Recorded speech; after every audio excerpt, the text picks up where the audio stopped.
जब मेरी कॉलेज की छुट्टियां पड़ी तो मेरे मॉम एंड डैड ने मुझे फोन कर कर घर आने को कहा, तो मैं भी अपनी छुट्टियां बिताने के लिए अपने होम टाउन मुजफ्फरनगर में चला गया। मेरे और मेरे छोटे भाई के जन्म के बाद से ही मेरे मॉम एंड डैड कहीं घूमने नहीं गए थे, इसलिए उन्होंने इस बार तीर्थ यात्रा पर घूमने का प्लान बनाया। उनका प्लान लगभग 8 दिनों का था। अब मॉम एंड डैड को गए हुए लगभग 3 दिन हो गए थे और घर पर मैं अब अकेला ही था अपने डॉग टफी के साथ, और रात को मैं खाना पीना खाकर सो गया। अब रात के लगभग 3 बजे हुए थे और मेरा डॉगी टफी मेरी तरफ देखकर बहुत तेजी से भौंकने लगा। ऐसा लग रहा था कि वो मुझे उठाने की कोशिश कर रहा है और उसके भौंकने के कारण से मेरी आंख खुल गई। मैंने उठकर उसको थोड़ा सहलाया और अपने साथ ही लेकर उसे सो गया, और उसके बाद वो भी मेरे साथ चैन से सो गया। लेकिन तभी थोड़ी देर बाद मुझे एक लड़की के चीखने की आवाज आई, तो मैं फटाफट खड़ा होकर बैठ गया और मैं आवाज सुनने लगा कि वो आवाज आई कहाँ से। वो चिल्ला रही थी, पापा नहीं नहीं। ऐसा लग रहा था कि वो आवाज मेरे पड़ोस से आ रही है, और तभी एक जोरदार आवाज आई।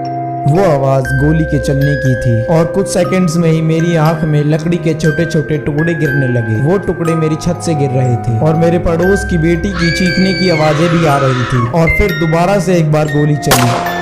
वो गोली मेरे पड़ोसी ने अपनी बेटी को फायर करी थी। मेरी छत से छोटे छोटे लकड़ी के टुकड़े गिर रहे थे। वो टुकड़े जरूर उस गोली के दीवार में लगने से गिरे थे, जो कि मेरे पड़ोसी और मेरे घर की जो दीवार अटैच है उस दीवार में वो गोली लगी थी। क्योंकि हमारा और हमारे पड़ोसी का घर बिल्कुल अटैच है, तो उसकी गोली जब हमारे फ्रेम में लगी तो मेरे इधर भी दरारें आ गई। तो मैं फटाफट अपने डॉगी के पास गया, क्योंकि मेरा डॉगी टफी वहीं बैठा था जहाँ पर गोली चली है। मैंने देखा कि टफी एकदम सही सलामत है, इसलिए मैं थोड़ा खुश हुआ। लेकिन मैं अब डरा हुआ था और मैं सोच रहा था कि मैं क्या करूं। तभी मैंने आइडिया लगाया और मैंने पुलिस को फोन करने की सोची। मैंने पुलिस को इन्फॉर्म कर दिया जो भी मेरे पड़ोस में हुआ। मेरे फोन करने के थोड़ी देर बाद ही पुलिस भी मेरे पड़ोस में पहुंच गई। मेरे पड़ोसी ने गेट बंद किया हुआ था, जिस वजह से पुलिस अंदर नहीं जा रही थी, तो पुलिस ने वो गेट तोड़ दिया और मौकाए वारदात पर मेरे पड़ोसी को अरेस्ट कर लिया। ये सब दृश्य मैं अपनी विंडो से देख रहा था कि पुलिस कैसे उसे अरेस्ट कर ले गई, और कुछ पुलिस ऑफिसर्स वहीं थे और वो इन्वेस्टिगेशन कर रहे थे।